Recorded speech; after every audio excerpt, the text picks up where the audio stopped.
della violona, violo, violo, violonetto, violo, violo, violona, violo, violo, violonetto, violo, violo, violona. Margaridetta si vuole giocare la tamburetta, Margaridetta si vuole giocare la tamburetta.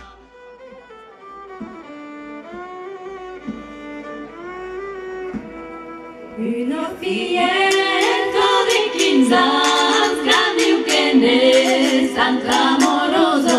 Una filletta di 15 anni, grande che ne san clamoroso. Grande che ne san clamoroso, ma mai ne me caringaran a chi si re.